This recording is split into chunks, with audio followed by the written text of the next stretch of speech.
Okay, I'm a little heated this morning. I've had my cup of coffee, and I just got off the phone with a family member who is wanting to get into the educational system. I had 15 years in the educational system. Somehow I'm not an authority on what's really going on in the educational system. Go figure. I want to talk this morning about the plight of public schools.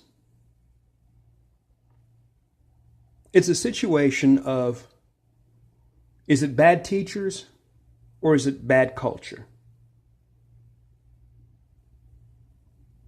Now, in this day and age, parents have hinged all of their hopes and dreams for their kids on the teachers without any consideration as to whether they're deconstructing everything that the teacher's doing for them to begin with. At a particular school that I saw, I can't remember if it was in Indiana or somewhere. I don't remember where it was, but I was listening about it. A teacher got up and she said,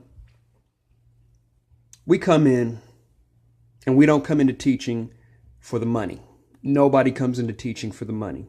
Because, it's not really a field to where you can make a lot of money. That's like saying, I've come into the field of being an artist so I can make money. Laugh my ass off. As a visual artist, I know.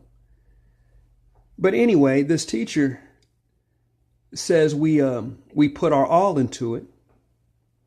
But unfortunately, we're teaching kids that don't want to learn. Now, if you know anything about that, that's like trying to feed a guy that's not hungry, a guy that's had more than enough to eat that doesn't want dessert. You can't force anybody to do anything.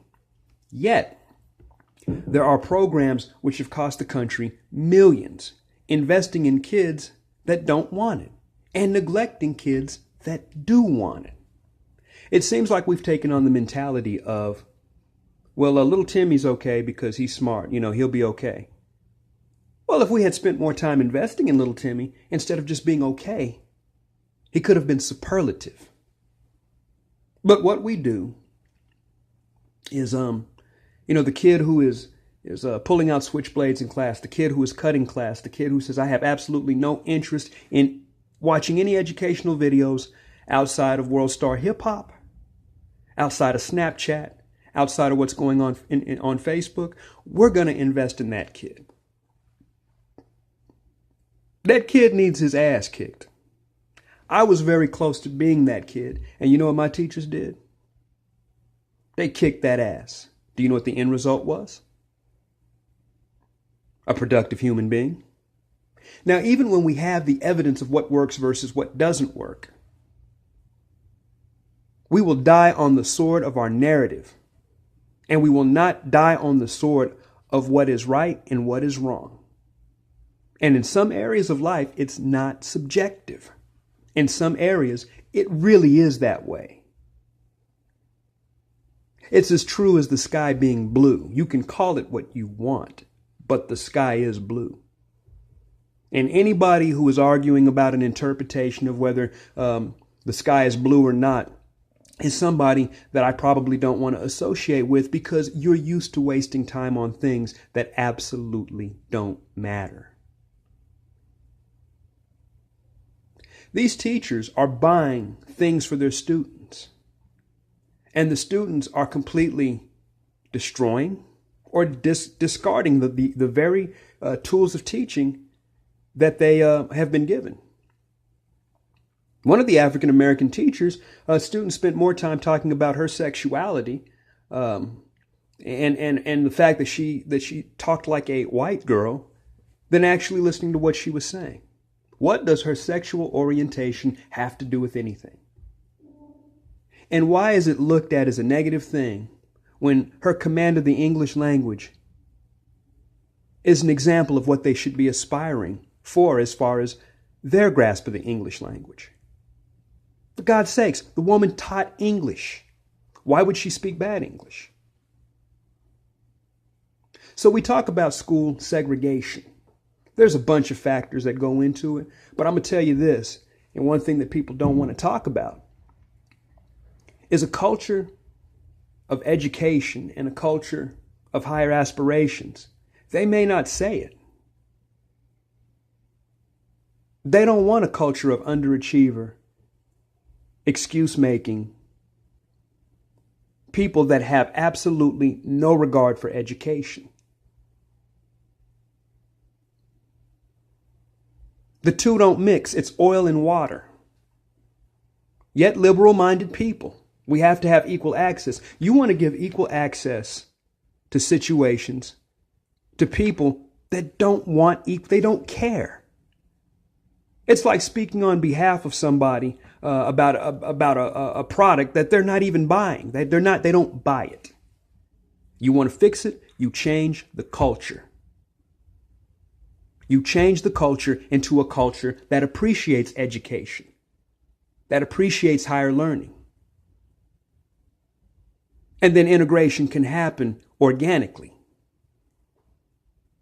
You cannot take uneducated white kids and put them with educated black kids and expect there to be or educated or uneducated white kids that are unruly with educated black kids that aren't, and expect there to be a positive outcome.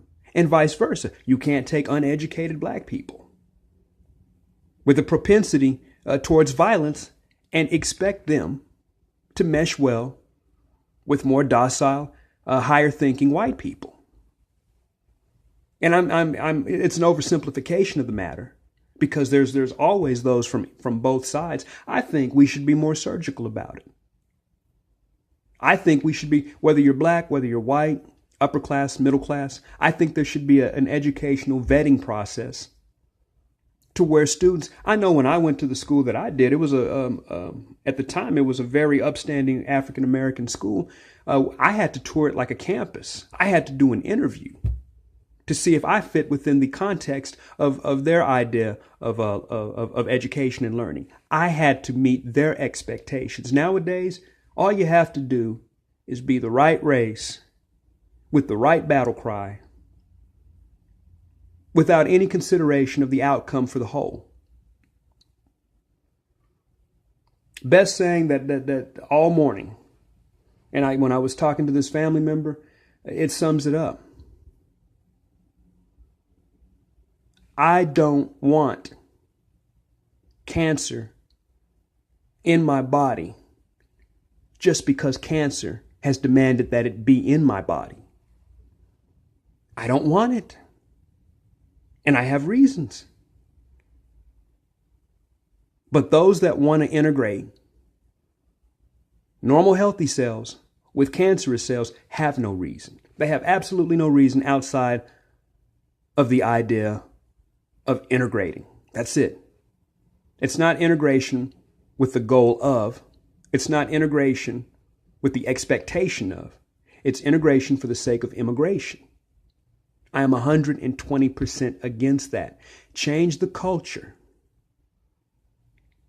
and you change the landscape. You do that, color won't matter. Ethnicity won't matter.